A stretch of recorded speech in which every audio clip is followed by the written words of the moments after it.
नमस्कार, मैं हूं आपके साथ कविता राणा। चुनावी जंग का ऐलान हो चुका है, चुनावी रणभेरी भी बज चुकी है, योद्धा चुनावी रणभूमि में उतर चुके हैं और अब बस 7 चरणों में आर पार की लड़ाई लड़ी जाएगी और फिर 4 जून को रिजल्ट निकलेगा। लेकिन चुनाव से ठीक पहले देश के शंकराचार्य ने यह ठाना है, पीएम मोदी के हाथों करपात्री महाराज के सपने को साकार कराना है, गाय को राष्ट्र माता का दर्जा दिलाना है और 2025 तक संतों के महासंकल्प को पूरा करना है। देखिए इस पर हमारी ये खास रिपोर्ट। चुनाव से ठीक पहले शुरू हुआ गौरक्षा आंदोलन, चुनाव से ठीक पहले सड़क पर उतरे शंकराचार्य, चुनाव से ठीक पहले गाय को राष्ट्र माता का दर्जा देने की उठी मांग, चुनाव से ठीक पहले संसद की चौखट पर देश के शंकराचार्य, चुनाव से ठीक पहले पीएम मोदी के हाथों क्या होने वाला है, 2025 तक क्या पूरा होगा स्वामी करपात्री महाराज का सपना। देखिए सिर्फ धर्म ज्ञान पर।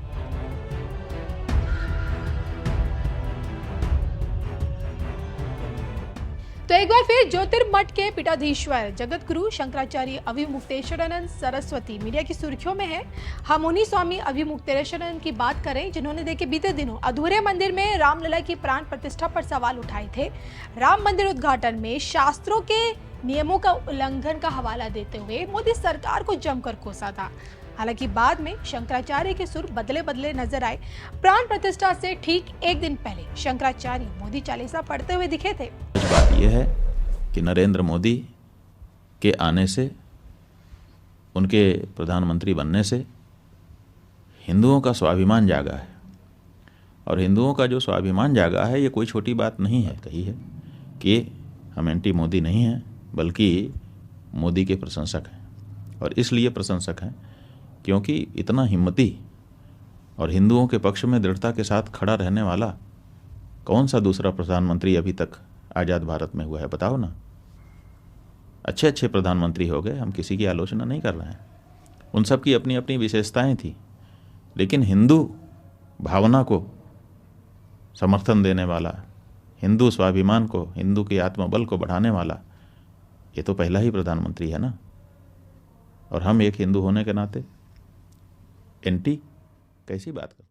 अब जो कि देखिए गर्मियों की दस्तक के साथ ही चुनावी मौसम भी आ चुका है। वोटिंग में महज 2 हफ्तों का समय शेष और ऐसे में शंकराचार्य अभिमुक्तेश्वरानंद सरस्वती ने ये ठाना है कि गाय को राष्ट्र माता का दर्जा दिलाना है और जिसके लिए अब वो सड़क पर उतर आए हैं। दरअसल देखिए 27 मार्च से यानी कि आज ही के दिन से शंकराचार्य अभिमुक्तेश्वरानंद सरस्वती ने अपने अनुयायियों के साथ गौ रक्षा के लिए संसद भवन तक मार्च पर निकल पड़े हैं। वो उत्तर प्रदेश के गोवर्धन से दिल्ली तक नंगे पांव अब वो यात्रा करेंगे। हालांकि देखिए इससे पहले भी शंकराचार्य भारत के निर्वाचन आयोग में पंजीकृत दलों को पत्र लिखकर गौ माता को राष्ट्र माता बनाने और गौ हत्या पर हमेशा के लिए प्रतिबंध लगाने की मांग कर चुके हैं। और इतना नहीं, बाकायदा खुद एक लिस्ट, एक सूची तैयार करेंगे जिसमें जो दल इस मांग को मानेगा उनको भाई दल की सूची में रखेंगे, जो दल इस मांग को नहीं मानेगा उनको कसाई दल की सूची में रखेंगे और सनातनियों से कसाई दल को वोट ना देने को भी कहेंगे।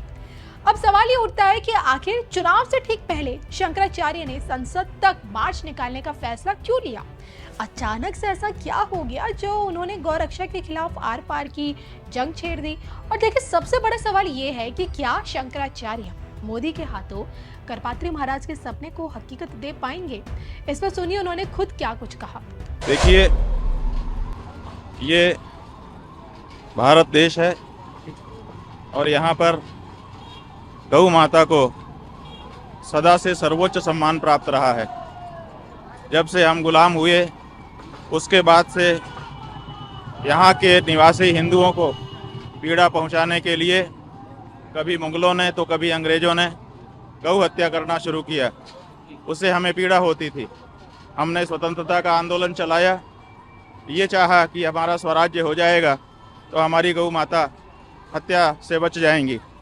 लेकिन 75 साल हो चुके हैं, हमारा राज्य आ चुका है जिसको स्वराज्य कहते हैं, लेकिन आज भी गौ हत्या जारी है और इसीलिए पूरे देश का जो हिंदू जनमानस है वो व्यथित है और उसी हिंदू जनमानस की व्यथा को स्वर देने के लिए इस समय हम ये यात्रा कर रहे हैं।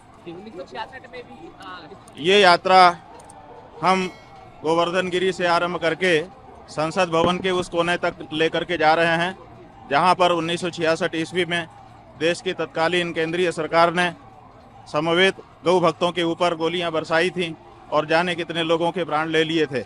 उसी जगह जा कर के हम फिर से इस बात का संदेश देना चाहते हैं कि वो गौ भक्तों का जो आंदोलन गोलियों से आपने रोकना चाहा था वो रुका नहीं है, अभी भी जारी है और अब फिर से वो एक विकराल और बड़ा स्वरूप लेने वाला है। की मांग कर रहे हैं इसको लेकर, या जो भी थोड़ा सा बता दीजिए। और हम ये मांग कर रहे हैं कि ये जो लोकसभा का चुनाव आ रहा है, इस चुनाव से पहले जो पार्टियां ये सोचती हैं कि वो सत्ता में आने वाली हैं, उनको ये घोषणा कर देनी चाहिए कि अगर हम सत्ता में आए तो हम गौ माता को पशु सूची से हटा करके राष्ट्र माता के पद पर प्रतिष्ठित करेंगे और रामा गाय माने जो देशी नस्ल की असंकरीकृत शुद्ध देशी गाय है उसकी हत्या को अपराध घोषित करेंगे। यही हमारी मांग है, गौ हत्या बंद हो, गौ माता को राष्ट्रमाता के पद पर प्रतिष्ठित किया जाए।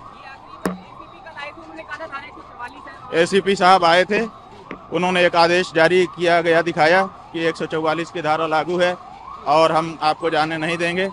हम लोगों ने कहा हमारा कोई राजनीतिक आंदोलन नहीं है, किसी सरकार के विरुद्ध नहीं है, पुलिस के विरुद्ध नहीं है। हम अपनी एक बात जो देश की भावना है उसको कहने के लिए चल रहे हैं, शांतिपूर्ण ढंग से चल रहे हैं, कृपया हमें जाने दीजिए। तो उन्होंने अवसर तो दिया है। देखिए, हम लोग देश के सभ्य समाज से आते हैं, शंकराचार्य जी के पद पर प्रतिष्ठित हैं, हमारी भी अपनी गरिमा है, मर्यादा है। हम किसी कानून को तोड़ने के लिए अग्रसर नहीं हुए हैं, बल्कि गौ माता की हत्या के विरुद्ध एक कानून बनवाने के लिए अग्रसर हो रहे हैं। जो कानून तोड़ने वाला है वो कानून बनवाने की बात नहीं कर सकता है।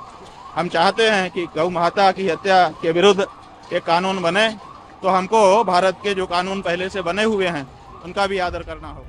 वैसे ये पहली बार तो बिल्कुल नहीं है जब गौरक्षा के लिए संत समाज सड़कों पर उतरा हो। जी हाँ, इंदिरा सरकार में भी करपात्री महाराज का जन आंदोलन भी किसी से छिपा नहीं है।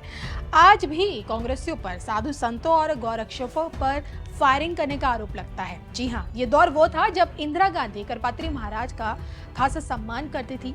बताया जाता है कि महाराज से इंदिरा ने ये वादा किया था कि चुनाव जीती तो सारे गौकशी के अड्डों को बंद कर देंगी। बाद में वो चुनाव तो जीत गई, लेकिन अपने वादे को लेकर स्पष्ट नजर नहीं आई, और जिसके चलते स्वामी करपात्री महाराज के नेतृत्व में हजारों की संख्या में साधु संतों गौरक्षकों ने आंदोलन किया। और जब ये आंदोलन संसद की चौखट पर पहुंचा, तब इंदिरा सरकार में ही इन आंदोलनकारियों पर गोलियां चलाई गई। काफी साधु संत इस आंदोलन में मारे गए। कहा तो ये भी जाता है कि करपात्री महाराज ने तब इंदिरा को श्राप भी दे दिया था कि जैसे उन्होंने साधुओं पर फायरिंग कराई है, ठीक ऐसा ही उनका भी हाल होगा। तो देखिए, तब से लेकर अब तक गौरक्षा के लिए, गाय को राष्ट्रमाता का दर्जा दिलाने के लिए संतों का आंदोलन अब तक जारी है। हालांकि अब ये देखना दिलचस्प होगा कि गाय को राष्ट्रमाता का दर्जा क्या अब की बार एक चाय वाला दिलाएगा या फिर भविष्य का एक गाय वाला। इस पर आप लोगों की क्या कमेंट्स है, जरूर बताइएगा।